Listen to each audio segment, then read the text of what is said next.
Hello friends, मैं गीता अरोड़ा स्वागत करती हूँ आपका अपने यूट्यूब चैनल पर हिंदी ज्ञान बाय गीता अरोड़ा। आज की क्लास में हम टीचिंग मेथडोलॉजी की क्लास 2 कर रहे हैं। कल आपका एग्जाम है। उम्मीद की जो है आपके एग्जाम की प्रिपरेशन बहुत अच्छी हो गई होगी और जो है बहुत बहुत शुभकामनाएं कि आप अच्छे से अपना एग्जाम जो है दें। चलिए शुरू करते हैं। लास्ट मोमेंट जो है प्रैक्टिस करें तो टीचिंग मेथडोलॉजी में आपको क्या ध्यान रखना है, हमेशा चाइल्ड सेंट्रिक अप्रोच को जो है ऑप्शंस में से चुनना है जो बच्चे के लिए बेनिफिशियल हो। ठीक है, रोट लर्निंग जैसी चीजों को आपको चुनना नहीं है।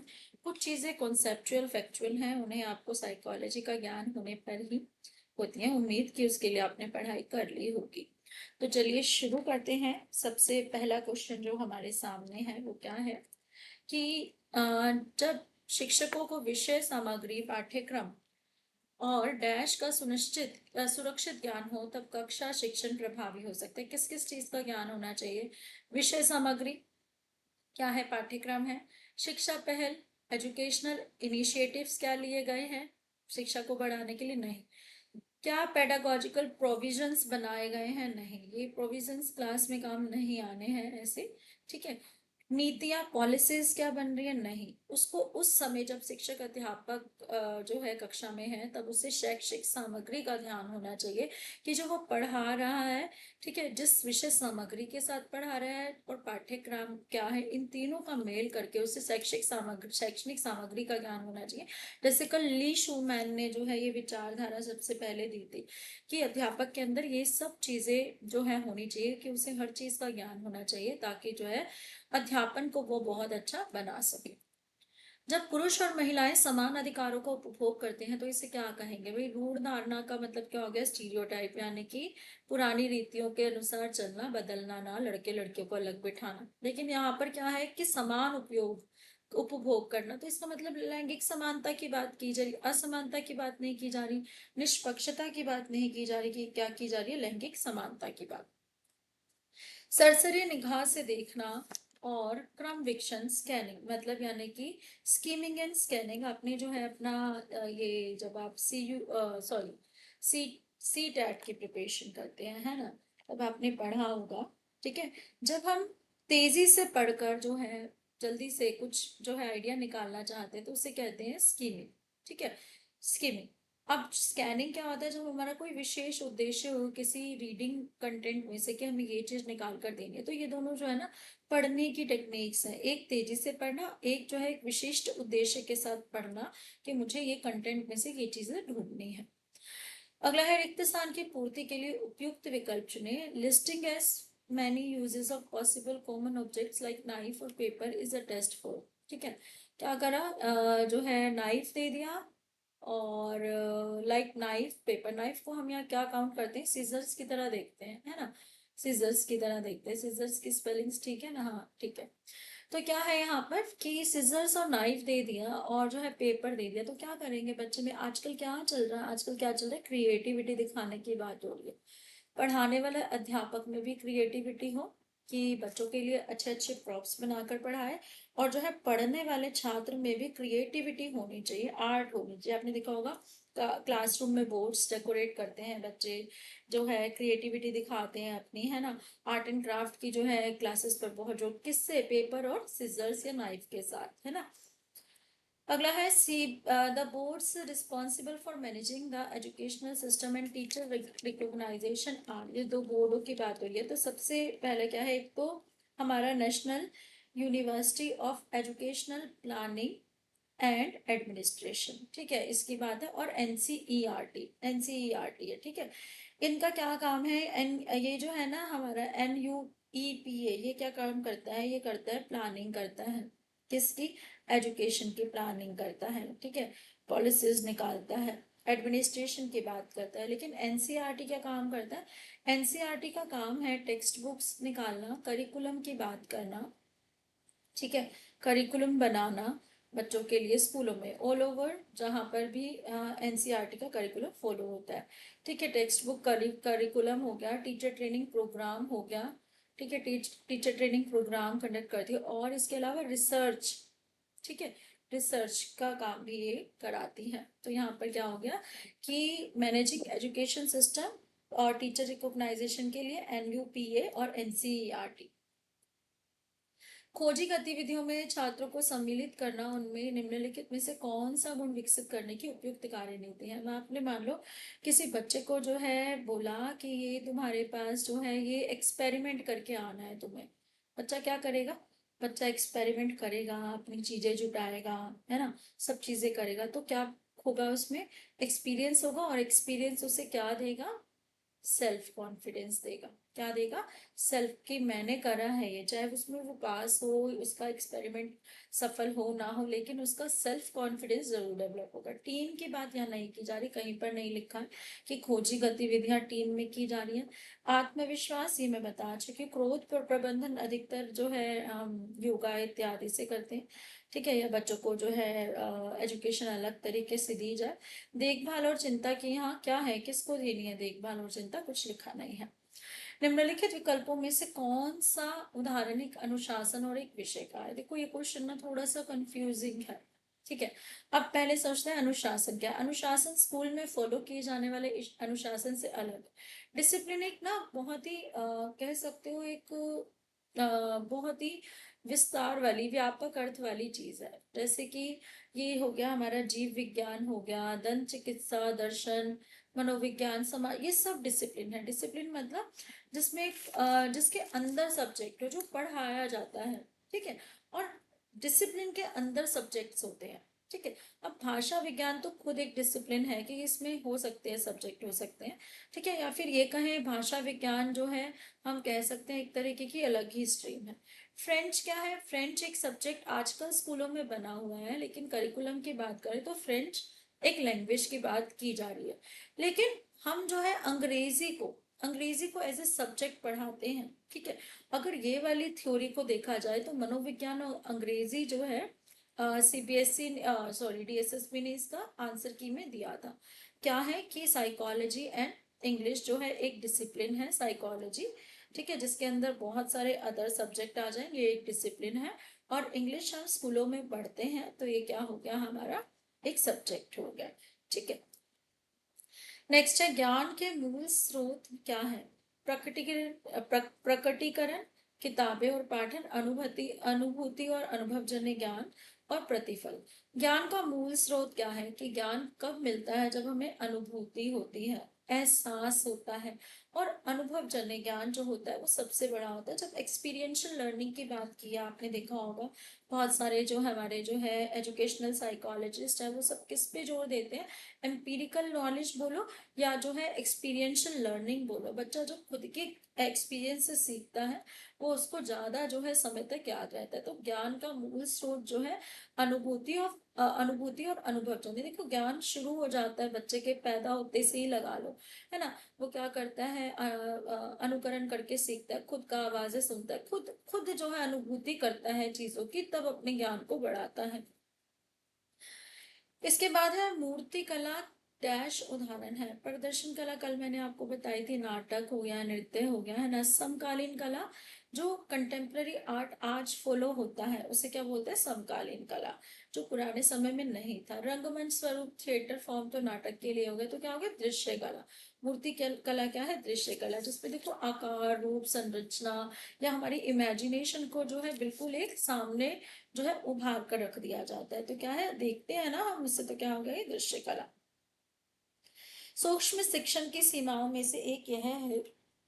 अब सूक्ष्म शिक्षण क्या होता है? ये टीचर्स के लिए होता है। छोटे छोटे ग्रुप्स में टीचर्स को बांट कर जो है वो शिक्षण करके दिखाते हैं, उनकी अपनी खुद की कमियों को जो है सुधार लेते हैं, ठीक है। अब यहाँ पर है सभी कौशल समाविष्ट है। All skills are included. कौन कौन से स्किल? इसका निरीक्षण या मूल्यांकन नहीं किया जा सकता, इसमें समय लगता है, नहीं, कम समय में जो है करते हैं। कौशल पर बल दिया जाता है, ना कि सामग्री पर, ठीक है। देखा जाता है कि कौन कितना गुणी है, ना कि सामग्री पर कि आप क्या सामग्री इस्तेमाल कर रहे हैं। शिक्षण सीखने की प्रक्रिया में कौन क्या कैसे का एकीकरण है। निम्नलिखित में से कौन सा प्रक्रिया में कौन का गठन करता है? कौन क्या कैसे।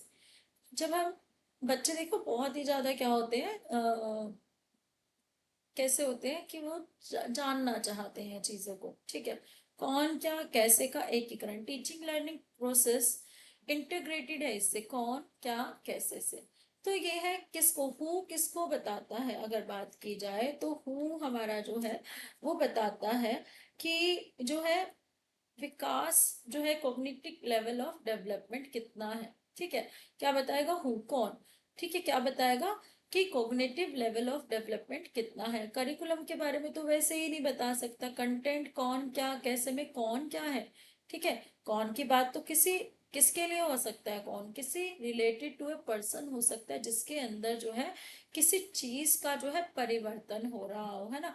तो वो क्या हो सकता है, कॉग्निटिव लेवल ऑफ डेवलपमेंट, यानी कि संज्ञानात्मक स्तर पर जो है विकास की बात कौन करता है। लगातार शिक्षा प्रक्रिया छात्र और शिक्षक की भागीदारी किस प्रकार की शिक्षा प्रणाली की विशेषता है। लगातार शिक्षा, निरंतर शिक्षा हो रही है, छात्र और शिक्षक एक साथ भागीदार है, तो क्या होगा, स्कूल में आके पढ़ रहा है, यानी कि औपचारिक शिक्षा की बात होगी। गैर औपचारिक शिक्षा में क्या एक साथ होंगे, नहीं होंगे। ठीक है, बच्चा घर पे मुक्त विद्यालय से पढ़ रहा होगा, डिस्टेंस एजुकेशन ले रहा होगा। वयस्क शिक्षा क्या होती है, तो कहीं पे भी ले सकता है। दूरस्थ शिक्षा, डिस्टेंस एजुकेशन भी गैर औपचारिक शिक्षा का ही एक उदाहरण है। एक समावेशी कक्षा के आदर्श व्यवस्थापन यानी कि सेटअप में विशिष्ट शिक्षा आवश्यकताओं वाले छात्र हैं, कैसे होने चाहिए। विशिष्ट आवश्यकता आपको कल भी बताया था, इंक्लूसिव एजुकेशन का मतलब है जहाँ डिसेबिलिटीज वाले बच्चे भी जो हैं क्लास में एक साथ बैठे हों, वो दिखाई दे।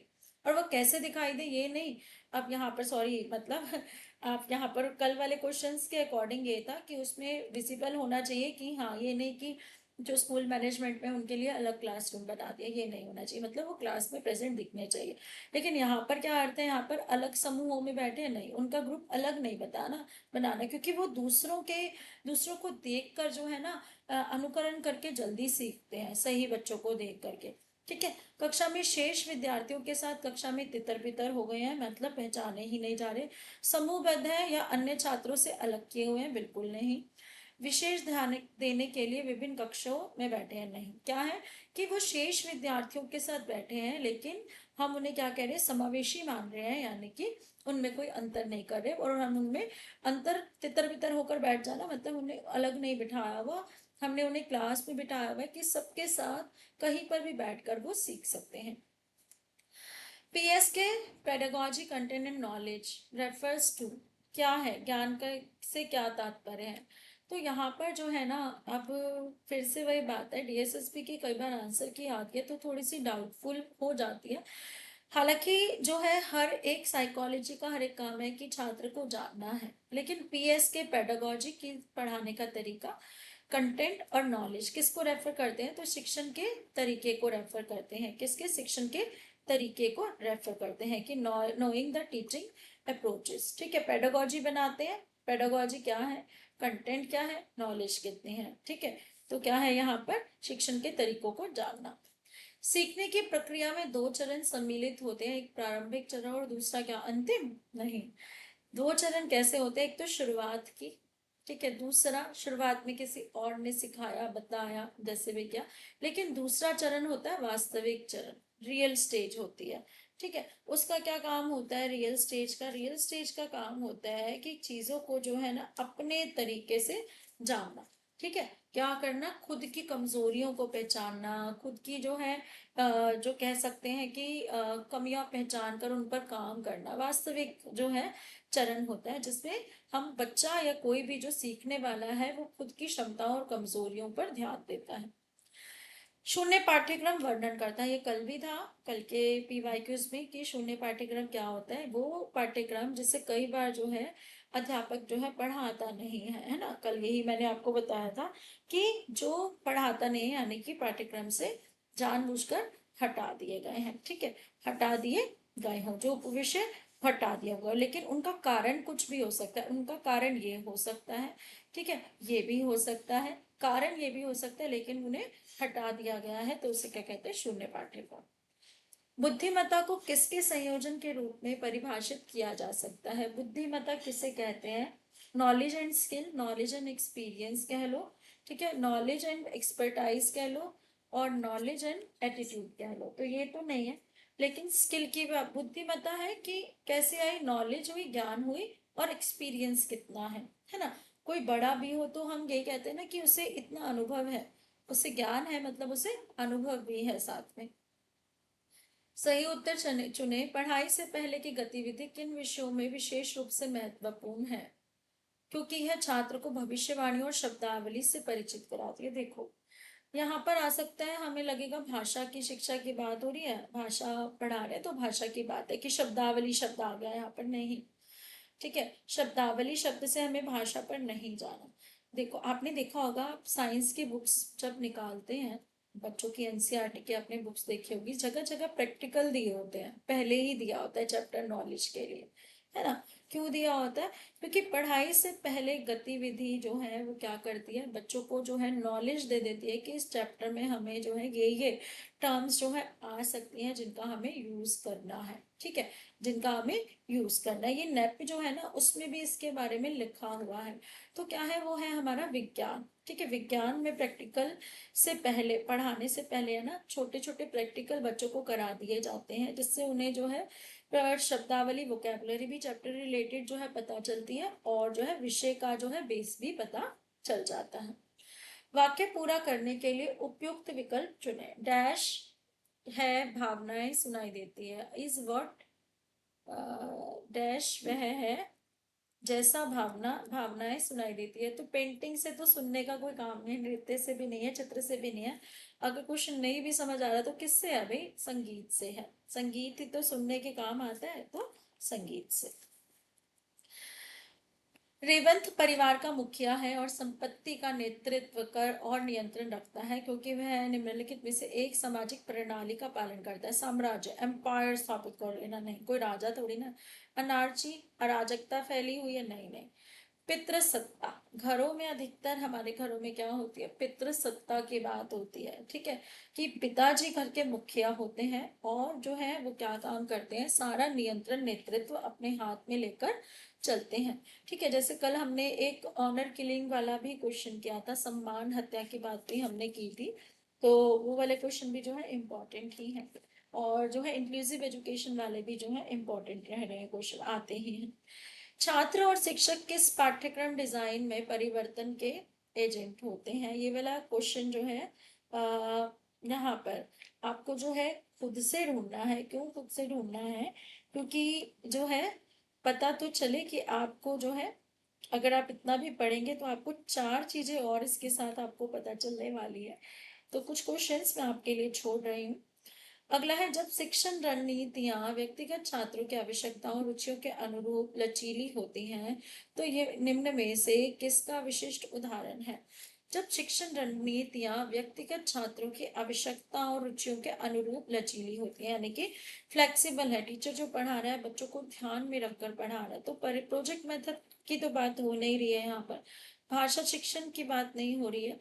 खेल विधि, नहीं। यहाँ पर बात हो रही है डिफ्रेंशिएशन की, बात हो रही है कि कक्षा में डिफ्रेंशिएट एबिलिटीज के जो है, डिफरेंट एबिलिटीज के बच्चे हैं। ठीक है, और उन सब की व्यक्तिगत आवश्यकताओं को ध्यान में रखकर पढ़ाया जा रहा है, तो क्या होगा, डिफ्रेंशिएशन की बात हो रही है।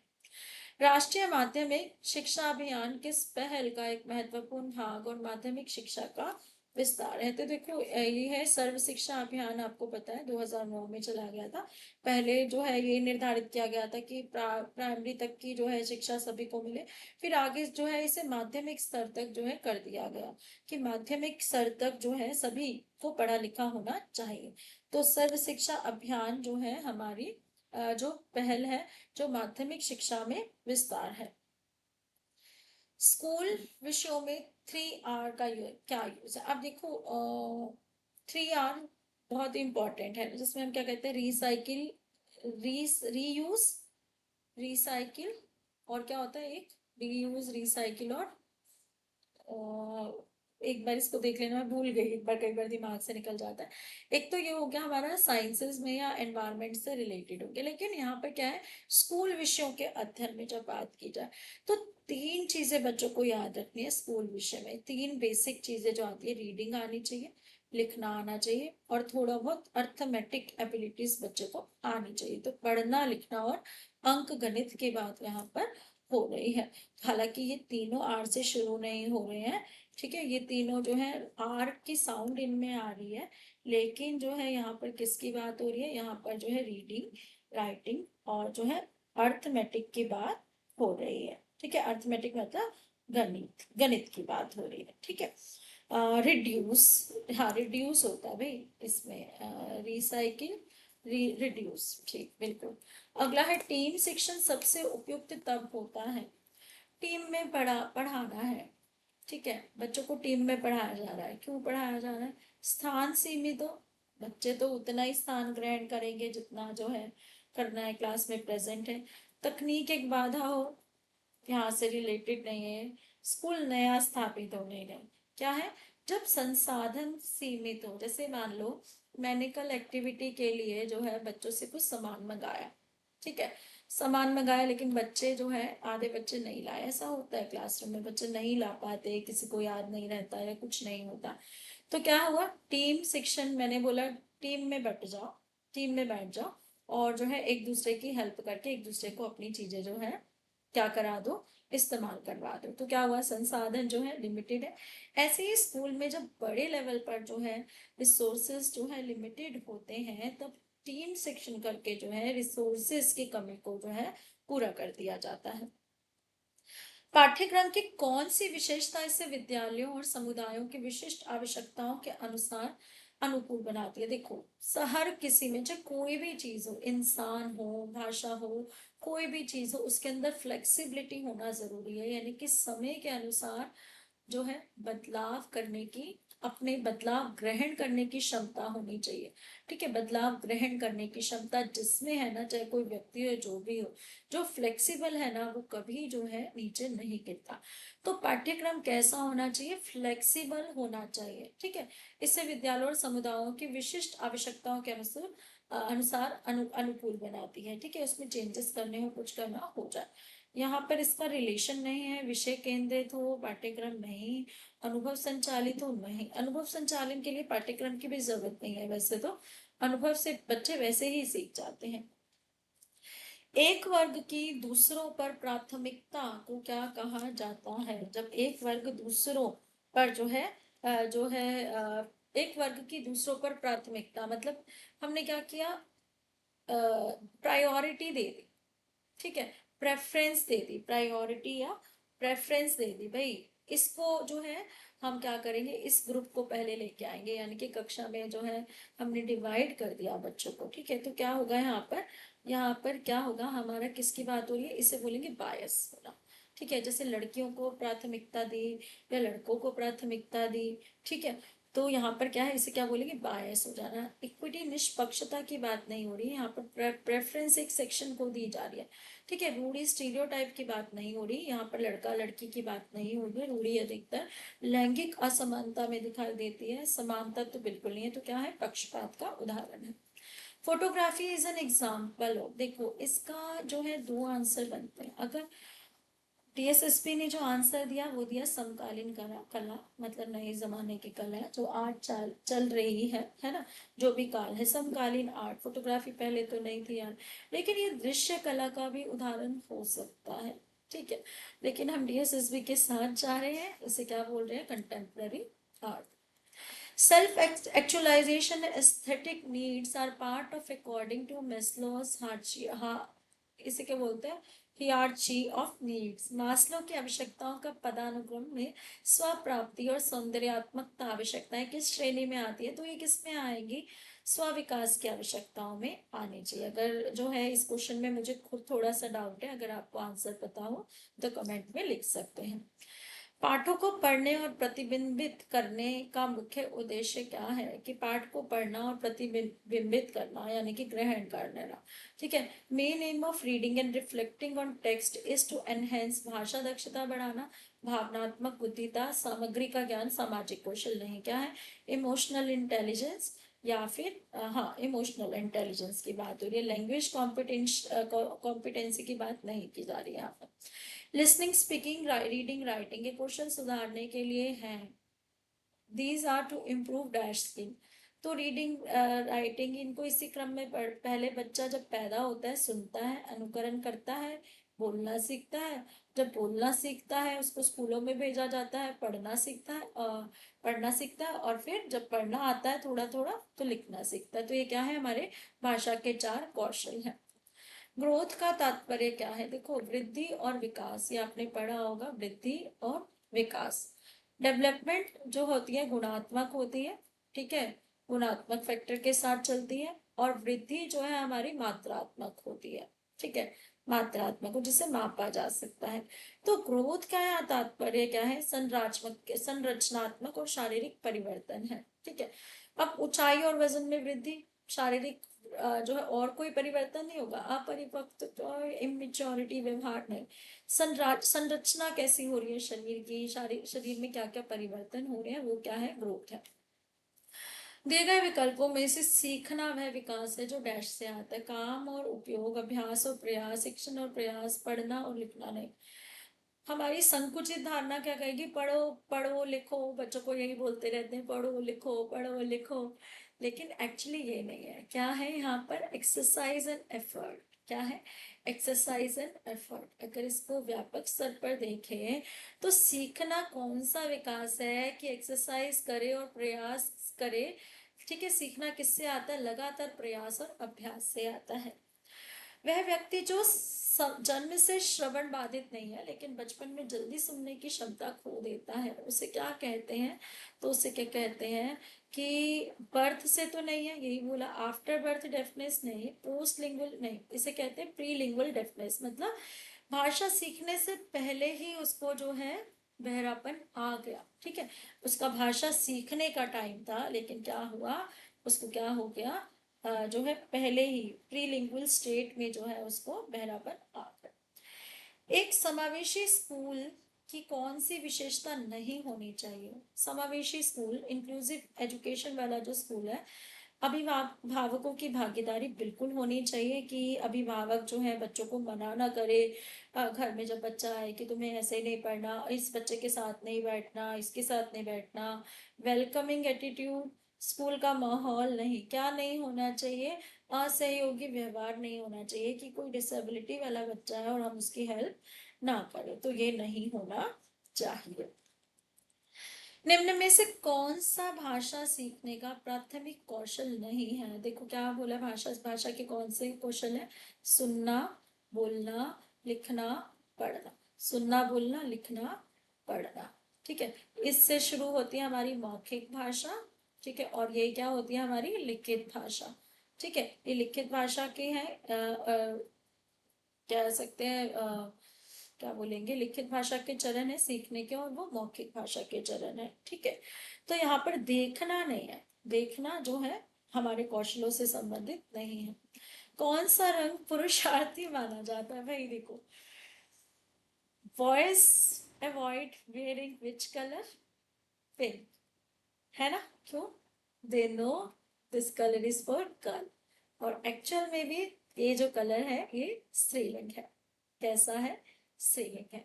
Again blue is, blue colour is क्या है? फेवरेट ऑफ बॉयज, है ना। ब्लू जो है उनका कलर माना जाता है। हम कहीं पर भी जो है लड़का लड़की जो है न्यू बोर्न होते हैं तो उनकी एल्बम्स देखते हैं, लड़कों की एल्बम ब्लू कलर की होते हैं और गर्ल्स के एल्बम पिंक होते हैं। तो blue is for male colour, ठीक है, मेल कलर है। तो गुलाबी जो है फीमेल कलर है, ठीक है। इसके बाद ग्रे और लाल, ये भी सब मेल कलर है, पुल्लिंग है, पुरुषार्थी। सॉरी, गुलाबी फीमेल है, सॉरी मैं बता तो वही रही थी, बाकी सारे मेल हैं, ठीक है। यहाँ पे लेकिन नीला जो है पुरुषार्थी रंग माना जाता है, तो हमारा जो है ये ठीक हो गया। क्लासरूम मूल्यांकन में निम्नलिखित में से कौन से उपकरण या तकनीक शामिल नहीं होनी चाहिए? देखो, क्लास है, क्लास में इवेल्युएशन कर रहे हैं, असेसमेंट कर रहे हैं, जहाँ चेकलिस्ट बनेगी, बच्चों की ये किया है, बच्चे ने पूरा किया है, ऑब्जर्वेशंस की जाएंगी, ठीक है। पोर्टफोलियोज होता है, बच्चे ने जो पूरे साल एक्टिविटी की उसको सब क्या किया, उसने उसको एक पोर्टफोलियो, एक अपनी फाइल बनाई, उसके टेस्ट पेपर्स, उसकी एक्टिविटीज, सब चीजें उसने उसमें इकट्ठी कर रखी है। तो जब असेसमेंट होता है तो टीचर्स के लिए वो सबसे इजी वे होता है कि पोर्टफोलियो मंगाया और जो है बच्चे को मार्क्स दे दिए कि उसने पूरे साल कौन सी गतिविधि कितने मन से कैसे की है, ठीक है, या क्या सीखा है उसने, ठीक है, ग्रेड दे दिया उसको, ठीक। ताकि पता चल सके कि उस पर और कितना काम करना है, उस छात्र की योग्यताओं को और कितने अच्छे तरीके से इस्तेमाल करना है। लेकिन इन क्लास खेल का कोई रिलेशन नहीं है। खेल जो है फिजिकल एजुकेशन की कक्षा में आउटडोर असेसमेंट से रिलेटेड है। कला में कौन कौन से तत्व शामिल होते हैं? देखो अब यहाँ क्वेश्चन क्या दिया है, कौन कौन से तत्व जैसे, और लेकिन यहाँ पर ऑप्शन में हमें एक ही चूज करना है ना। तो कला जो है किससे रिलेटेड है? हमेशा कला कौशल से रिलेटेड है, डेवलपमेंट से नहीं, खुशी प्रतिभा से नहीं है, टैलेंट से नहीं है। टैलेंट किसी में कुछ भी हो सकता है, डेवलपमेंट किसी की कैसे भी हो सकती है, लेकिन अगर कौशल, जैसे कई बार जो होता है ना, डिसेबिलिटीज वाले बच्चे भी जो है किसी एक चीज में बहुत अच्छे होते हैं, कोई आर्ट में अच्छा होता है, कोई सिंगिंग में अच्छा होता है, तो उनके अंदर स्किल डेवलपमेंट की बात भी की जाती है। ठीक है, नेक्स्ट क्वेश्चन है, कौन सी प्रक्रिया नियोजन, क्रियान्वयन और मूल्यांकन को समाहित करती है? ठीक है, अब मान लो देखो, हम जो किसकी बात हो रही है यहाँ पर, टीचर की बात हो रही है। टीचर जब क्लास में जाता है तो सबसे पहले क्या करता है? प्लानिंग करता है, करता है या नहीं? ठीक है, फिर ये देखता है कि उसे इम्प्लीमेंट कैसे करेगा, क्लास में उसको यूज कैसे करेगा, चीजों को, रिसोर्सेज को, सब कुछ जब कर लेता है तो इवेल्युएट करता है अपनी चीजों का भी और छात्रों का भी कि उन्होंने क्या सीखा, चाहे वो क्वेश्चन मेथड से हो या जो भी हो। जितना बच्चे जो है आंसर देंगे, मतलब उसकी प्लानिंग और उसका इम्प्लीमेंशन अच्छा था।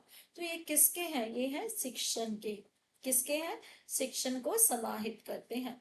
ठीक है, तो अगला क्वेश्चन है हमारे पास, जब विद्यालय में विभिन्न प्रकार के सामग्रियों का उपयोग किया जाता है तो इसे क्या कहते हैं? ठीक है, सामग्री विस्तार, सामग्री प्रतिस्थापन, तो सब्स्टिट्यूट करना कोई चीज नहीं है, सामग्री अपहरण, अपहरण नहीं, सामग्री अनुकूलन, क्या बोलते हैं? सामग्री अनुकूलन। समावेशी शिक्षा का कौन सा पहलू नहीं है? यहाँ पर जो है फिर से जो है डीएसएसपी का जो आंसर की में था, आंसर वो था सामाजिक सेवा। लेकिन यहाँ पर जो है अगर देखा जाए तो गौण सेवा भी जो है आंसर बन सकता है, क्योंकि गौण सेवा मतलब जो हमें पता ही नहीं चल रही कि सेवा हुई है या नहीं हुई है। अगला है, बड़े छात्र समूह वाली कक्षा में शिक्षक के लिए सबसे अच्छी तकनीक कौन सी है? बड़ा छात्र है, बहुत सारे बच्चे, तो क्या होगा? लेक्चर मेथड दे सकता है। ठीक है, ग्रुप वर्क करा सकता है बच्चों से टीचर। गतिविधि पाठ्यक्रम मॉडल किस चरण में जो है नहीं बढ़ सकता?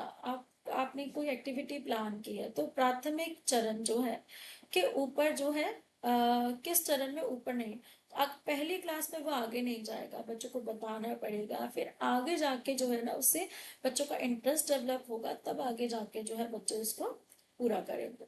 कौन से जोड़े प्रतिभागियों को पारस्परिक कौशल, आत्मविश्वास, संवाद और जो है निश्चयशीलता विकसित करने में मदद करते हैं? ट्रांसजेंडर, मेल फीमेल नहीं, मिश्रित लिंग, बच्चों को एक साथ बिठा दिया जाए क्लास में, कोई भेदभाव ना किया जाए। ठीक है, तो क्या होगा? उससे क्या बोलेंगे? मिश्रित लिंग की बात हो रही है।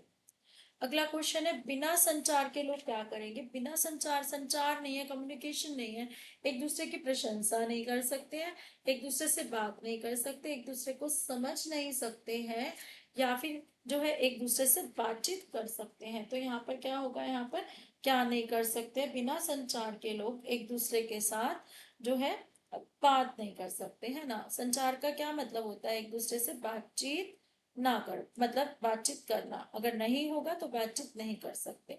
समझने के लिए जो है बातचीत जो है जरूरी नहीं है ना। पर्यावरण की सहायता से और कम प्रयास से भाषा सीखने की प्रक्रिया को क्या कहते हैं?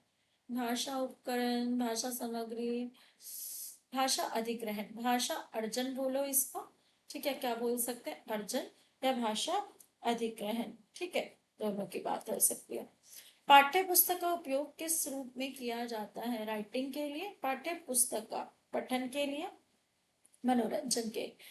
पठन के लिए करते हैं क्या? सिर्फ रीडिंग कर ली, काफी, खत्म है। बुक का यूज, विषय का अध्ययन, अध्ययन जो है एक व्यापक धारणा है, इसमें चीजों को समझना है, जो एग्जाम्पल्स दिए हैं, जो सब चीजें दी गई हैं उनको ग्रहण करना है। विकास शब्द किस प्रकार के अर्थ को दर्शाता है? राजनीतिक विकास, तार्किक, शारीरिक। किसको दर्शाता है? शारीरिक। साइकोलॉजी में विकास किसको दर्शाता है? शारीरिक। और देश के विकास की बात करें तो टेक्नोलॉजिकल हो गया, या बहुत तरीके का विकास हो सकता है। ड्रामा के प्रकार कौन कौन से? ड्रामा मतलब नाटक, ठीक है। ये मेलो ड्रामा की बात नहीं कर रहे हैं हम, नाटक की बात कर रहे हैं, जो एक्चुअल नाटक है। तो दो प्रकार के नाटक होते हैं, एक तो रेखीय ड्रामा होता है और एक प्रक्रिया उन्मुख होता है, जिसमें प्रक्रिया और अनुभव की बात की जाती है, ठीक है, ड्रामे में। और इसमें जो है सीधा जो है क्रम से जो है नाटक आगे बढ़ता जाता है, ठीक है। तो क्या हो गया? रेखीय ड्रामा और प्रक्रिया उन्मुख ड्रामा की बात। तो आज के थे ये हमारे लगभग 50 क्वेश्चंस। उम्मीद की क्लास अच्छी लगी होगी। चैनल को लाइक शेयर सब्सक्राइब करना मत भूलिएगा। Thank you.